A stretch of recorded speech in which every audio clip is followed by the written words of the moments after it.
Bendiciones y bienvenidas nuevamente a este su espacio digital Conectadas, reflexiones que transforman la vida de la mujer.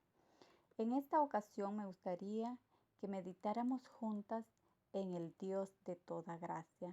El versículo que estaremos estudiando se encuentra en Primera de Pedro 5:10, el cual nos dice: mas el Dios de toda gracia, que nos llamó a su gloria eterna en Jesucristo, después que hayáis padecido un poco de tiempo, Él mismo os perfeccione, afirme, fortalezca y establezca.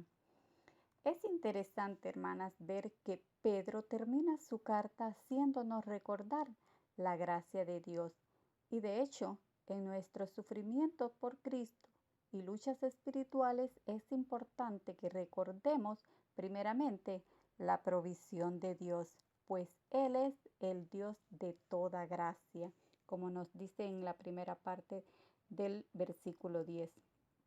Y vean, hermanas, no solo es el Dios de toda esperanza, no solamente es el Dios de todo consuelo o el Dios de toda paz, sino que Pedro enfatiza diciéndonos: Él es el Dios de toda gracia. Y en los sufrimientos que estamos enfrentando es importante recordar la provisión de Dios. Él es el Dios de toda gracia. Ahora, hermanas, ¿cómo nos puede animar esto? Bueno, recordando que Dios ha provisto en Cristo todas las riquezas y los recursos que necesitamos para ser victoriosas en nuestros sufrimientos. Ahora, ¿qué fue lo que el Señor le dijo al apóstol Pablo cuando éste oraba por ser liberado de su debilidad? Cuando Pablo oró en su aflicción, en su desesperación, el Señor le dijo: bástate mi gracia, Pablo. También le dijo: mi gracia es suficiente. No importa lo que estemos pasando o qué clase de sufrimiento estemos enfrentando, siempre podemos volver nuestra mirada al Señor, porque Él es el Dios de toda gracia. Y no solo debemos de recordar la provisión de Dios, también, hermanas, debemos recordar, en segundo lugar, el plan de Dios, pues Él nos ha llamado a su eterna gloria, nos dice en la parte B del versículo 10. Dios tiene un plan para nuestras vidas. Él nos ha llamado a su eterna gloria. ¿Y cómo lo hizo esto? Bueno, por oír el Evangelio de la gracia.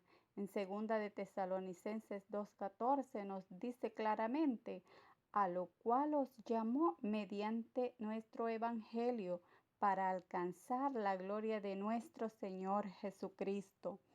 En este versículo nos hace recordar que Él nos llamó a través del Evangelio a su gloria.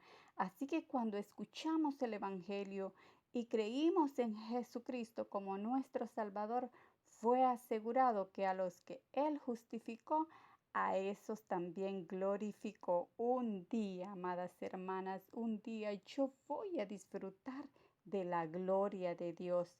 Pero mientras tanto, debemos recordar algo. Y veamos el tercer punto, la providencia de Dios. Puesto que nuestro sufrimiento solo es temporal, hermanas. Después, dice la parte C del versículo 10, después que hayáis padecido un poco de tiempo. En la providencia de Dios, Él nos permite sufrir y es un privilegio sufrir por Él. Pero no nos confundamos. Muchos creyentes sufren no por la causa de Cristo, sino por sus malas decisiones. Pero aquellos que se encuentran sufriendo por su causa es un privilegio. Y dice, Dios quiere que siempre recordemos que nuestro sufrimiento es temporal. Ahora, ¿con qué se contrasta esto? Esto es contrastado con nuestra gloria eterna. Por eso Pablo dijo que nuestra aflicción ligera es por un momento nada más. Dice que nos trae un eterno peso de gloria. En 2 Corintios 4:17 dice, porque esta leve tribulación momentánea produce en nosotros un cada vez más excelente y eterno peso de gloria. Y en este corto tiempo de sufrir en esta vida, tenemos que recordar el cuarto punto, las promesas de Dios, pues Dios nos perfeccionará.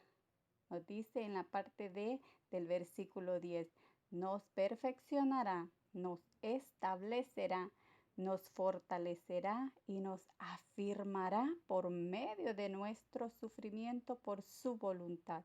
Y si estamos dispuestas a humillarnos y a depender de Él, el Señor nos va a perfeccionar. Dice que nos va a establecer, nos va a fortalecer y nos va a afirmar en su palabra. Y perfeccionar tiene la misma idea de restaurar, de arreglar lo desperfecto. Se usa también para dar a entender la reparación de un objeto deteriorado por el uso y también es aplicable, por tanto, a aquellos quienes en la batalla de la persecución, de la tentación, han salido un tanto dañados, heridos, maltratados. Perfeccionar también significa que Dios volverá a ordenar las cosas como deben de estar. Dios hizo todo perfecto. Adán y Eva lo eran. Ellos tenían una amistad tan íntima con Dios. Podían acercarse con toda libertad, pues no había en ellos ningún pecado. Creo que ese es el anhelo de todo creyente, acercarse a Dios con libertad y con la misma confianza con la que nos acercamos a aquella persona con la que tenemos la más íntima, la más estrecha relación de amistad. Ahora, también esta palabra, también dice en segundo lugar que Él nos afirmará.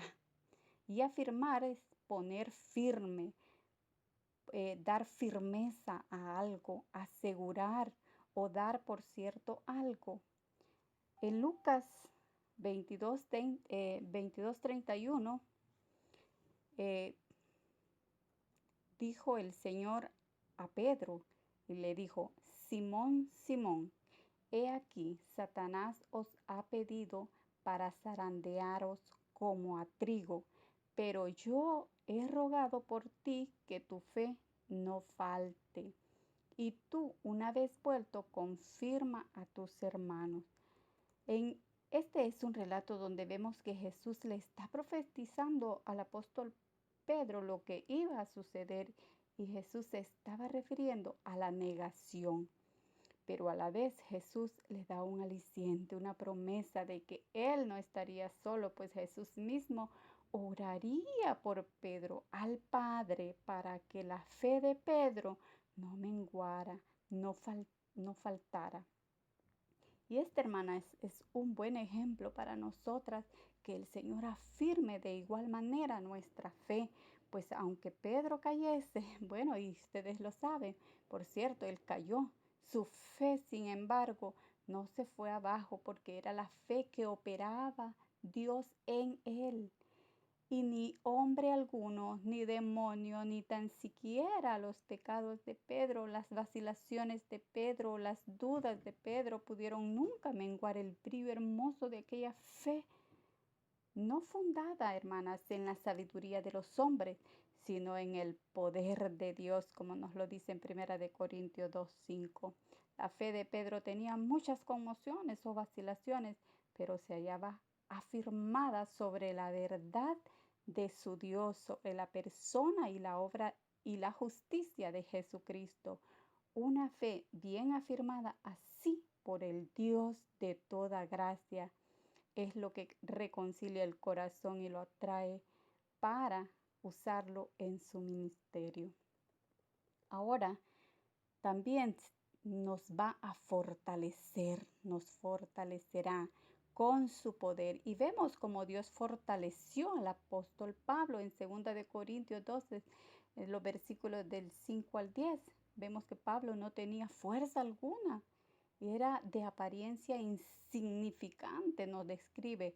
fuera de Cristo, él era insignificante, mas sin embargo dice que era fuerte en el Señor y en el poder de su fuerza, nos dice Efesios 6:10.